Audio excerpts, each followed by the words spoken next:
Hey, guess where I am? This is the bikers point at the top of the Grossglockner Pass in Austria. We've come up all these cobble roads here behind loads of different cars. About 8 tractors have just come up and gone down again, so that's a bit of a nightmare. It's getting a bit foggy now, but here we are. Is the shop, souvenir shop, the cafe, loads of bikes. A load have just left, and what I'm going to do on the way down is talk about doing hairpins. So everybody worries about hairpins, and you don't have to. You just need to understand that your bike's going to take you down. Using your gears, it's easy. But people are always concerned about, I've got to use my brakes, Well, if you use your brakes, they get hot, they overheat, and then you lose them. So the trick is to use engine braking as much as possible. So I don't know if you can see that down there. There's a little road and there's a tunnel. We're heading down there, and then we're going to go through that tunnel, out the other side of the mountain and down towards the glacier, which you can stop at for coffee stops and things like that. So I'm going to set off and talk my way around, and hopefully the rest of the guys will be following me, because I'm on the Alps and Switzerland tour from Magellan, and we'll see how we get on. You'll notice that it's all cobblestones down here, which is a bit of a nightmare. I came up here a few weeks ago and it was thick snow, and this is really icy. So I'm in first gear now, going down this hill. The trick to going downhill is to look at the road below you and make sure you can see what's coming out, and take nice wide corners. So nice wide corners, looking down where you're going to aim for.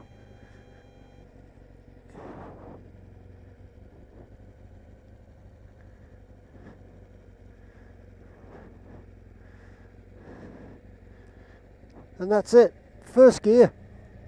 You can go up into second. I'm up into second now. Checking the road down behind me. Down into first gear. You hear the engine popping. Use the brakes a little bit there just to steady myself up. I'm looking where I'm going, so I'm looking right down the road. I'm keeping nice and wide. Again, checking below, there's nothing coming. We're really lucky actually, because this is sometimes a very, very busy road.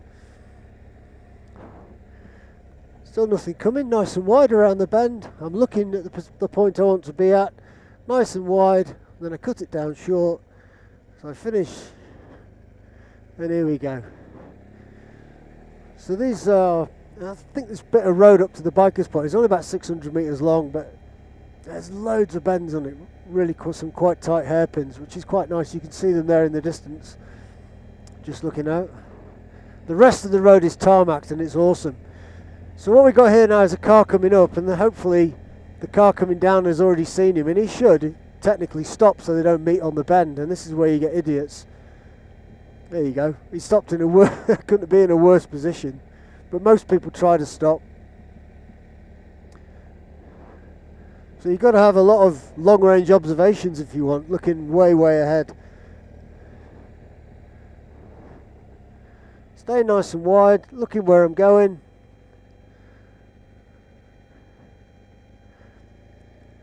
Obviously, if you want to do bends fast, then this isn't going to be how you do it. You're going to be using lots of brakes, and people do that, and that's just how they want to do things. But I've got guys behind me at the moment that are on tour, so I don't want to lose any of them. So it's just best to take it nice and steady, looking where you're going, a little bit to keep you kicking through, and basically you're trying to drive through the corner as the engine's taking you down. You're driving through it. Looking again, see how tight the hairbend is down there, just making sure that any traffic's coming up you can negotiate around. And don't be frightened to go down into really, really low gears. I'm in first gear doing 18 miles an hour. It's at 3,000 RPM. The bike's hardly moving, it's hardly even kicking over really.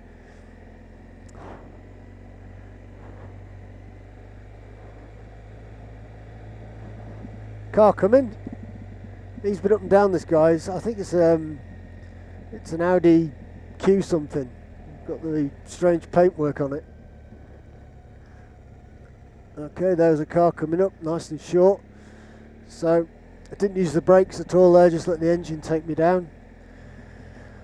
It's a bit of a hard sell, I've got to admit, not to use your brakes. Obviously you can use them, but what I say is, if your engine's just dragging, you know, slowing you down like this, a little bit of braking just before you get into the corner is absolutely ideal.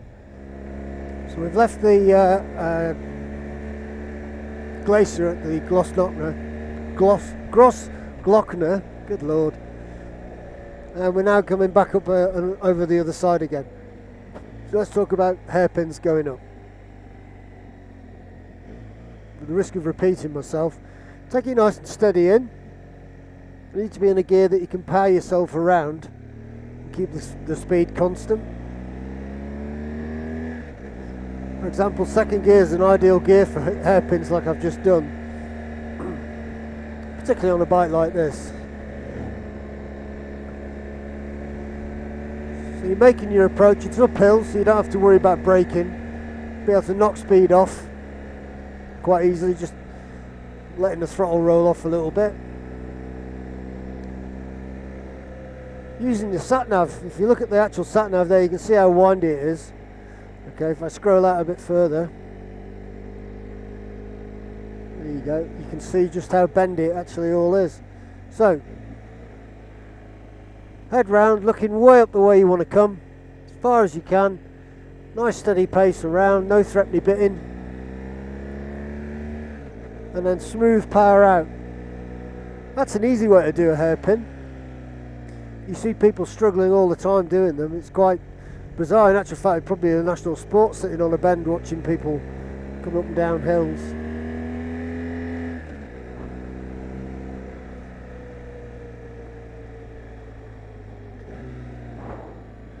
Because people don't plan for the, you know, they know there's a bend coming up, they can see it coming, but they don't plan till the last minute to actually do it.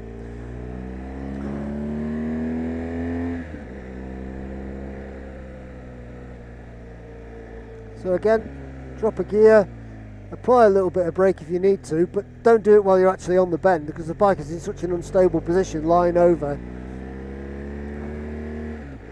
Just a little bit of the brake if you're going to use it before you get on the bend. Don't change gear while you're on the bend as well, because that will cause the bike to shift its position. So it's all about planning. All about planning to get round these hairpins. And on the Grossglockner, you might have just seen as I went past there's a load of circles painted on the road. And basically what they're for is they're different sized circles, and they're up against the central white line, and that's so motorcycles stay this side, so the right hand side of the circles, and by doing that it means their heads aren't over onto the other side of the road where you might have bikes or cars coming down quickly, you know, in the opposite direction, and so they end up sideswiping you, you know, knocking you off. So if you see any kinds of indications like that, they're there for a reason. They don't put them there just because they like painting things. They're there because people have obviously had accidents in that position, you know. So really a nice straight road now. I've managed to get up, you get up through the gears quite easily. It's such a nice feeling when you get a hairpin right. Nice powering through the bend, keep the speed constant, and as you come out you can increase your speed, but you're obviously planning all the time for the next bend, looking way ahead, up in front of you, just to see what's on the horizon if you want. And it isn't, people talk about raising your horizon. Well, you really have to when you're in a situation like this. You've got to look and see what is actually around and what's coming your way. If you're going to overtake, the best time to overtake is just as you come round the bend, if you've got space to do it. You see some really stupid overtakes though by, I have to be honest, people who probably ride this a bit more often than I do. You know, local guys, and they seem to take horrendous risks, which is a bit silly really, but you know, horses for courses. So as we're going uphill, once a car's gone round the bend, it's really going quite slow. So there's your overtaking opportunity there now, just straight up the side of this car if you were going to use that. I've seen people overtaken just on the way into a bend, so they're nice and wide and they've gone into a bend almost blind really, which is pretty stupid. So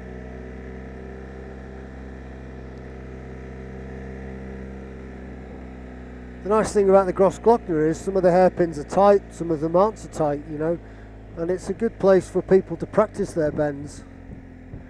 One thing to remember though is your position of your foot on the foot peg, and obviously when the bike is cantering over, if you've got the foot peg underneath your instep and you're leaning the bike over quite low, what can happen is your foot touches the ground.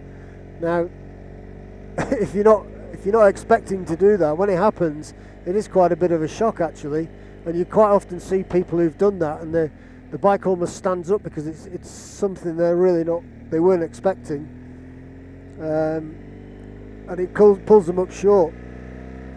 So what I tend to do is when I approach a bend, for example this right hand bend now, I lift my toes up, just put my toes on the inside foot peg, so that if the bike does lean over, you know, further than expected or whatever, you're not going to have the extra shock of your foot just touching the tarmac, if that makes sense. And no, I don't have sliders on my boots, no I don't have sliders on my knees. You see some people coming up and down here, they've got the full race suit on, you know, and you just think, you know, you're never going to ride your bike to the standard where you're going to need sliders. Hey up, we've got tanks up here, Austrian tanks. How cool is that? Do they know something we don't? So we're going to hopefully get past this car, if he'll allow me to. So now he's slowing down a bit. I'm looking ahead of me. I've got the bend right open in front of me. Nice easy overtake. Cut in nicely. Looking back up the hill. So you're looking back up. I might not show it on the camera, but I am. Nice easy overtake. That's the slowest point of the bend for a car, where we've got plenty of acceleration. We could actually get past quite easily. Okay, back into this tunnel, one of the two tunnels.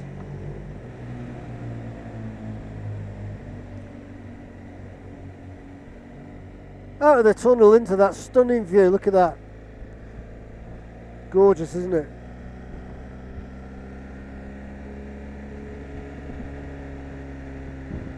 And back into downhill hairpins, which are great fun, I think. Okay, let's talk about hairpin bends going up then. So we've got some British bikes in front of us now, still on the Grossglockner. Okay. Again, it's the reverse procedure of what we've just done coming down. So you're nice and wide, pick a nice low gear, stay nice and wide, looking where you want to go, and then cut the corner as you get round, so you're back out on the centre line again. Obviously you've got to be careful of vehicles coming down. These are nice wide hairpins, so they're quite easy. So just as a little aside on this video about hairpin bends and things, we're at the glacier, which is on the other side of the Grossglockner Pass. Just stopping for a coffee, but that's the glacier up there. Pretty impressive, isn't it? Not many people come here, although it's really ideally set up for motorbikes. But it's quite impressive. Look at this parking for motorbikes. Bike safe there, you can leave your kit and go for a walk. Just put your money in. We'd never do that in the UK, would we? But it's pretty impressive, isn't it? So, cool. Onwards and upwards. So there you go. If you like the video about hairpins and things like that, give us a big thumbs up and subscribe. Toby always puts a little button up there for you to do that, and I believe there's a little bell now that you click, and whenever a new video comes out you get an update or an alert of some sort. Electric shock, I don't know. And we'll see you in the next video. Cheers.